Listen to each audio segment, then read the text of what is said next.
Assalamualaikum warahmatullahi wabarakatuh. Halo sahabat Bawaslu, selamat datang kembali di Posisi Podcast Literasi Demokrasi. Kembali bersama saya Marfuatun Solihah selaku staf pelaksana di Bawaslu Kabupaten Sragen. Baik, posisi kita kali ini bertemakan tentang 10 tahapan mediasi dalam penyelesaian sengketa. Mediasi merupakan upaya awal yang dilakukan oleh para pihak untuk memusyawarahkan permasalahan yang pemohon dan termohon hadapi. Mediasi dimaksudkan agar para pihak mendapat keputusan yang win-win solution tanpa perlu adanya proses adjudikasi ataupun musyawarah terbuka. Dijelaskan dalam pasal 95 Undang-Undang Pemilu bahwasanya Bawaslu memiliki kewenangan untuk menerima, memeriksa, memediasi, atau mengadjudikasi dan memutus penyelesaian sengketa proses pemilu. Maka dari itu, untuk menjawab mengenai bagaimana pelaksanaan mediasi, apa saja tahapan yang dilalui, telah hadir di dekat saya Bapak Dwi Budi Prasetya selaku Kordif Penyelesaian Sengketa Bawaslu Kabupaten Sragen. Halo Bapak, selamat siang. Ya, selamat siang Mbak Marfuatun Solihah. Ya, gimana sehat, Bapak? Alhamdulillah. Alhamdulillah. Gimana Bapak kabarnya Bapak? Alhamdulillah sehat Mbak. Ya, siap sharing untuk acara kali ini ya Bapak. Ya, siap. Tema kita kali ini kan mengenai 10 tahapan mediasi dalam penyelesaian sengketa. Iya. Mungkin bisa dijelaskan dulu Bapak kepada sahabat Bawaslu di rumah.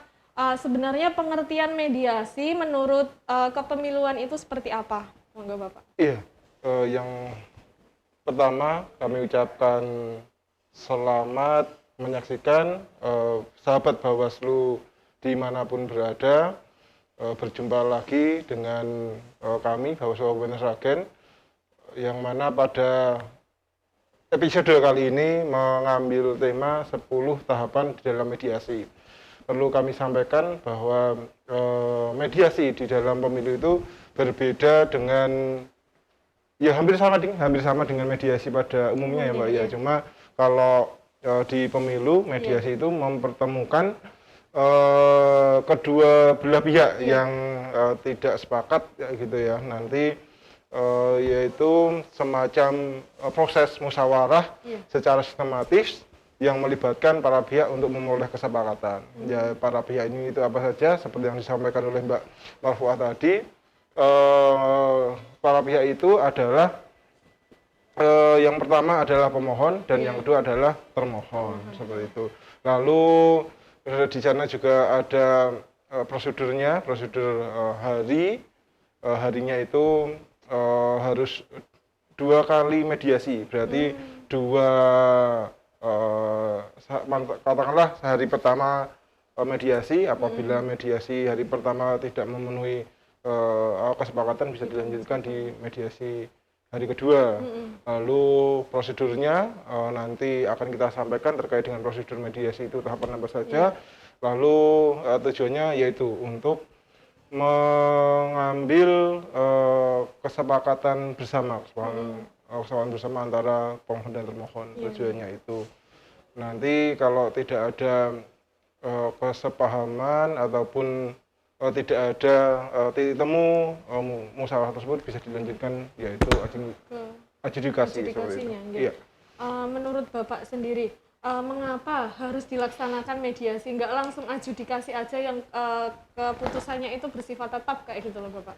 Iya, memang ini prosedurnya ya Mbak ya. Jadi menurut prosedur dari penyelesaian sengketa yang ada di Bawaslu, yang pertama adalah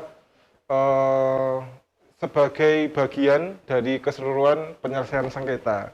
Penyelesaian sengketa kalau sudah selesai dimediasikan tidak perlu dilanjutkan di adjudikasi, seperti itu. Lalu yang kedua adalah sebagai forum yang sah untuk menyelesaikan masalah-masalah pemilu terkait dengan terjadinya perbedaan pengakuan atau pemahaman yang berbeda di antara para pihak, sekaligus bertujuan sebagai pintu masuk satu-satunya untuk menuju tahapan adjudikasi. Jadi tidak boleh Mbak langsung menuju ke tahapan adjudikasi, harus melalui mediasi dulu, gitu. Untuk prosedur mediasinya sendiri dalam penyelesaian sengketa itu bagaimana Bapak?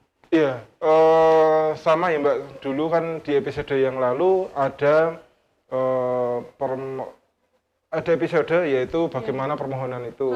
Nah, permohonan sudah ada di episode yang lalu, tetapi penerimaan permohonan ketika ada yang dirugikan terkait dengan BA ini 3 hari setelah BA itu BA KPU ataupun SK KPU itu terbit harus segera diajukan permohonan. Lalu ketika sudah diregister 3 hari tersebut, maka argo penyelesaian sengketa selama 12 hari itu berjalan. Lalu terkait dengan apa itu ini ya, objek yang disengketakan termasuk subjek, objek, kualifikasinya apa yang saja disengketakan ada di dalam permohonan tersebut. Itu setelah pengajuan permohonan, kemudian diregister, baru dilakukan mediasi gitu nih Bapak? Iya, gitu. Nggih. Terus apa saja Bapak dan apa yang dimaksud dengan 10 tahapan mediasi dalam penyelesaian sengketa ini? Ya, jadi ada 10 tahapan di dalam mediasi ya Mbak. Yang pertama adalah pendahuluan. Pendahuluan itu semacam memperkenalkan dulu deh. Lalu yang kedua adalah presentasi para pihak. Yang pertama yaitu pemohon, yang kedua termohon. Lalu setelah ada presentasi para pihak ada kesepahaman awal. Kesepahaman awal ketika sudah ada apabila ini bisa dilanjutkan dengan terkait dengan identifikasi masalah. Identifikasi masalah, lalu bagaimana keputusan akhir tersebut, dan yang terakhir penyusunan kesepakatan. Penyusunan kesepakatan, dan tentu ada 2 outputnya, penyusunan sepakat dan tidak sepakat. Nah itu nanti tetap harus mengisi formulir yang yaitu PSBB 12 apabila sepakat dan apabila tidak sepakat PSBB 14. Dan yang terakhir adalah penutup Mbak. Yang pertama yang itu terkait dengan pembukaan Mbak. Pembukaan kan seorang mediator harus memberikan semacam sambutan. Sambutan mediator itu yang pertama mengucapkan terima kasih kepada undangan para pihak, undangan para pihak kepada pemohon termohon mengucapkan terima kasih. Lalu mediator itu menjelaskan terkait dengan bahwa Bawaslu itu mempunyai kewenangan menyelesaikan masalah melalui mediasi, itu menjelaskan terkait dengan poin-poinnya. Dan yang ketiga yaitu mediator itu ketika sambutannya menceritakan, menyampaikan bahwa mediasi itu adalah sah dan bisa dituangkan dalam putusan Bawaslu. Ini ketika mediator membuat semacam pembukaan, sambutan mediator itu. Lalu dilanjutkan ketika sudah pembukaan, mediator itu memberikan kesempatan kepada pemohon untuk memperkenalkan diri. Oh iya Mbak, sebelum kepada para pihak, mediator dulu memperkenalkan diri siapa, pimpinan mediatornya, siapa yang ada di samping kanannya, itu untuk memperkenalkan diri, lalu memberikan kesempatan kepada pertama pemohon dulu, siapa yang menjadi juru bicaranya, siapa yang bersama dianya. Lalu setelah pemohon memperkenalkan diri, diberikan kesempatan kepada termohon untuk memperkenalkan diri, siapa saja yang hadir di dalam mediasi. Lalu setelah ini ya Mbak, setelah memperkenalkan diri, mediator memberikan kesempatan kepada pemohon untuk presentasi. Presentasi yang pertama, apa yang dipresentasikan pemohon itu adalah, yang pertama adalah riwayat dari objek yang disengketakan. Kedua adalah kedudukan hukum pemohon. Dan ketiga adalah keinginan pihak pemohon. Pemohonnya itu petitumnya apa di dalam presentasi para pihak tersebut.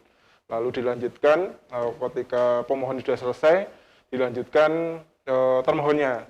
Termohonannya termohon yang pertama itu ada ininya Mbak, ada prosedurnya juga. Yang pertama adalah riwayat dari objek yang disengketakan menjelaskan. Yang kedua kedudukan hukum termohon, kedudukan. Lalu yang ketiga tadi, yang kedua ini, yang ketiga adalah keinginan pihak termohon. Sama seperti hanya diberi kesempatan yang sama. Kesempatan yang sama antara pemohon dan termohon.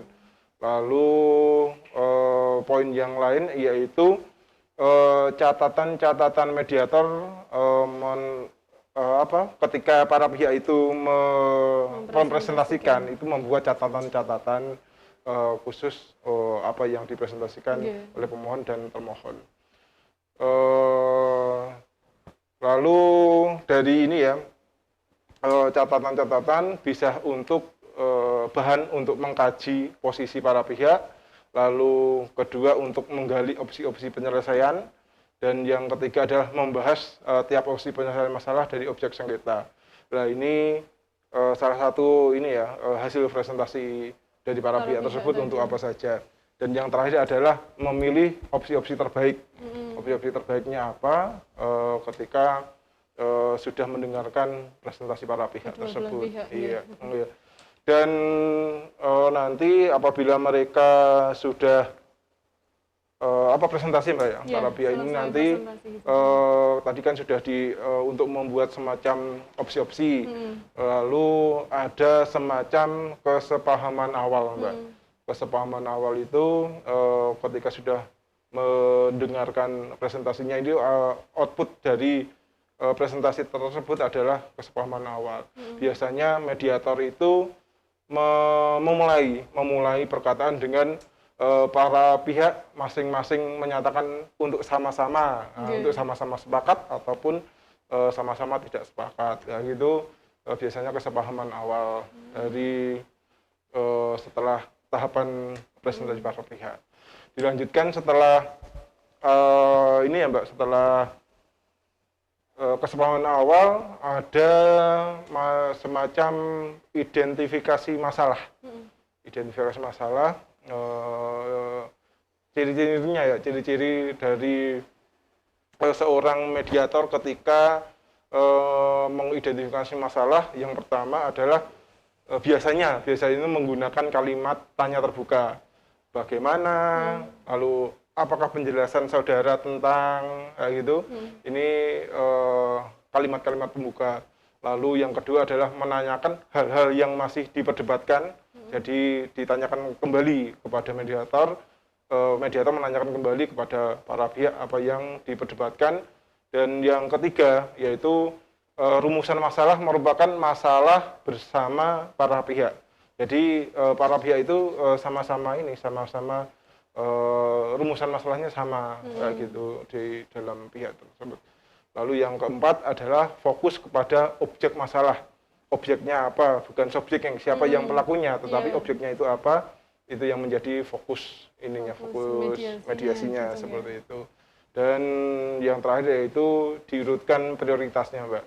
Prioritas, ya. Jadi prioritas bagaimana seorang mediator memprioritaskan keputusan, maksudnya bukan keputusan, ketika memediasi ini ya, memediasikan pemohon dan termohon. Ini kan harus disamakan, memberikan hak yang sama ketika menanyakan, ketika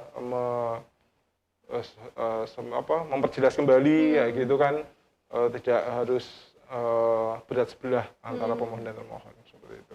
Dan yang selanjutnya yaitu terkait dengan ketika sudah ini ya Mbak ya, sudah identifikasi masalah, lalu tadi terakhir yaitu pengambil keputusan akhir. Pengambilan keputusan akhir yaitu mediator mengumpulkan para pihak, lalu dan mediator itu memastikan seluruh permasalahan telah dibahas, dan yang terakhir adalah para pihak dapat menerima hasil akhir dari mediasi. boleh baik itu sepakat ataupun tidak sepakat. Ini pengambilan keputusan akhir. Dan yang terakhir yang kami sampaikan tadi yaitu kesepakatan tadi dituangkan secara tertulis, Mbak.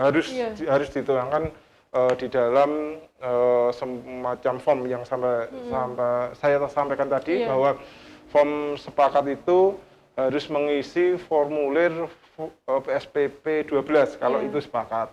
Lalu kalau tidak sepakat formulir PSPP 14 itu tidak sepakat dan harus ditandatangani oleh para pihak saat itu juga. Ketika kesepakatan entah terjadi kesepakatan entah tidak terjadi kesepakatan gitu. Iya, itu untuk diisi.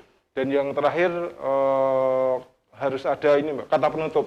Kata penutup ketika semuanya sudah berjalan harus ada kata penutupnya. Mediator itu memberikan apresiasi kepada para pihak. Lalu kedua, kesepakatan itu bukan dari mediator, tetapi memang dari para pihak tersebut, ya gitu. Lalu biasa karena ini adalah event formal, maka harus diakhiri dengan formal juga, kata-kata penutup dan yang lain. Karena ada pembukaan ya otomatis ada penutup. Iya, ketika semuanya sudah ini. Iya.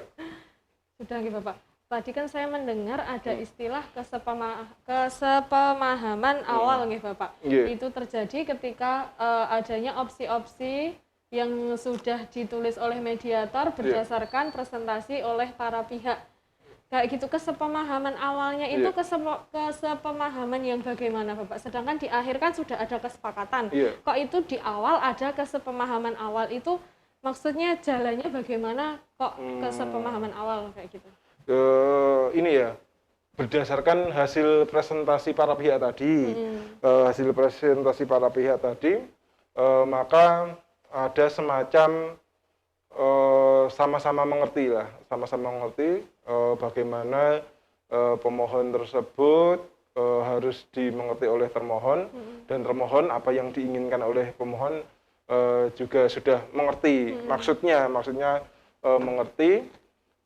Ini kan ya untuk sama-sama paham apa maksud dari pemohon oleh termohon ya, maksud, dan pemohon pun juga paham apa yang dimaksud oleh termohon. Ini merupakan kesepahaman awal dan ini nanti sebagai proses ada titik temu dan untuk bisa lanjut ke tahapan selanjutnya, yaitu ini tadi kesepakatan pembahasan kesepakatan yang lebih lanjut gitu nggih. Berarti itu memang pemohon dan termohon sama-sama mengkehendaki gitu nggih untuk yang awal-awal, terus nanti baru yang tidak dikehendaki baru dibahas pada tahapan selanjutnya gitu nggih. Ya bisa. Walaupun tidak sepakat pun kan sama-sama kesepahaman awal gitu. Walaupun tidak sepakat. Iya. Baik Bapak. Mungkin itu aja kan tema kita cuma 10 tahapan mediasi dan tadi sudah dijelaskan. Mungkin ada hal-hal yang terlewatkan oleh Bapak yang belum dijelaskan, monggo.